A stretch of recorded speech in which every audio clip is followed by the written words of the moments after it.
Nah, halo semuanya. Pada kesempatan kali ini kita akan kembali ke mata kuliah desain pesan pembelajaran. Nah, sebelum masuk ke materi, izinkan saya memperkenalkan diri terlebih dahulu. Nama saya Madadi Setiawan dengan NIM 20 11 02 10 09 dari semester 3 dengan program studi teknologi pendidikan.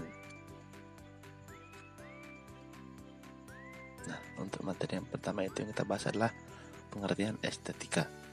Estetika berasal dari kata Yunani aesthesis, perasaan, selera perasaan atau taste.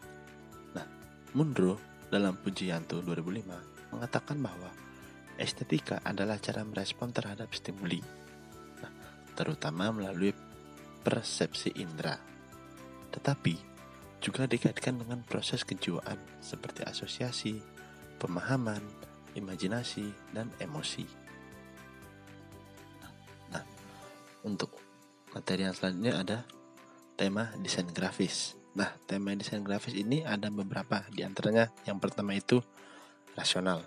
Maksudnya, tema desain grafis memperhatikan pikiran dan pertimbangan yang logis agar bisa diterima oleh masyarakat umum.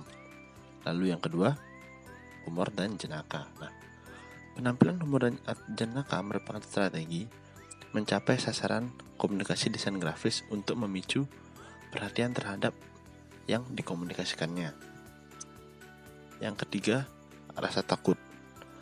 Rasa takut lebih efektif digunakan untuk memperbaiki motivasi. Ada dua hal yang dituju, utama yaitu mengidentifikasi konsekuensi negatif jika menggunakan produk, dan yang kedua itu mengidentifikasi konsekuensi negatif terhadap perilaku yang tidak aman. Nah, yang keempat yaitu patriotik. Nah, tampilan visual kadang dihadirkan untuk menambah kepercayaan masyarakat terhadap yang berita yang akan diinformasikan. Lalu untuk selanjutnya, yang kelima ada kesalahan. Nah, seorang suatu saat kadang melakukan kesalahan dalam hidupnya, seperti menyimpang dari nilai aturan yang ada. Nah, tujuan media yang bersifat kesalahan ini agar audien yang melihat atau membaca bisa memperbaiki adegan atau berita kesalahan yang diinformasikan atau dikomunikasikan. Nah, yang keenam ada kaidah. Kaidah biasanya berhubungan dengan aturan-aturan yang menyinggung suku, adat, ras, agama. Nah, unsur ini sangat riskan dan harus berhati-hati agar media grafis yang diciptakan tidak terjadi kesalahan paham di masyarakat tersebut. Yang ketujuh ada simbol. Nah, simbol adalah tanda yang merupakan hubungan dengan objek yang mempunyai peraturan yang sifatnya umum. Nah, simbol ini merupakan jembatan yang menginterpretasikan suatu objek kepada orang lain sesuai dengan pengalamannya.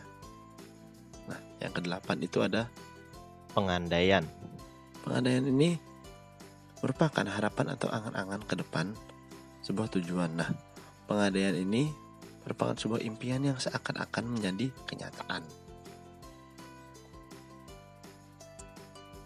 Nah, yang terakhir adalah emosional. Nah, emosional ini sangat berhubungan dengan faktor psikologis yang dapat mempengaruhi penghayatan masyarakat. Sebagian besar masyarakat tertarik pada berita yang diinformasikan melalui pendekatan emosional dengan perasaan masyarakat yang mengesampingkan atribut dari lembaga yang menginformasikannya. Untuk materi yang selanjutnya itu nirmana dalam desain grafis. Nah, nirmana dalam desain grafis ini dibagi menjadi beberapa hal. Di antaranya yang pertama itu ada kesatuan. Nah, desain grafis merupakan gabungan dari berbagai elemen. Nah, prinsip kesatuan merupakan cara menggabungkan dan menyatukan unsur-unsur visual menjadi bentuk desain grafis yang harmonis. Yang kedua itu ada keteraturan. Nah, keteraturan di sini yaitu merupakan unsur-unsur dalam desain grafis. Perlu memperhatikan unsur-unsur yang ditonjolkan. Nah, tidak semua unsur itu penting, karena ada beberapa unsur yang fungsinya sebagai pelengkap desain grafis saja. Yang ketiga ada keragaman. Nah, unsur-unsur yang termuat dalam desain grafis hendaknya beragam. Hindari penggunaan unsur yang sama secara berulang-ulang, karena hal ini akan membuka kesan monoton terhadap desainnya dan membuat orang menjadi kurang menarik terhadap desain grafis tersebut. Nah, yang terakhir adalah komunikatif. Komunikatif dalam konteks desain grafis itu yaitu pesan yang disampaikan mudah dipahami. Nah, ada karya desain grafis yang atraktif namun audien tidak mengerti dengan pesan yang disampaikan. Nah, hal ini menandakan desain grafis tersebut belum komunikatif. Nah, agar komunikatif, desain grafis harus mempertimbangkan tingkat perkembangan sasaran. Jika sasarannya adalah anak-anak, maka desain lebih menonjolkan banyak gambar-gambar dan konkret, serta imajinasi yang menarik untuk anak-anak.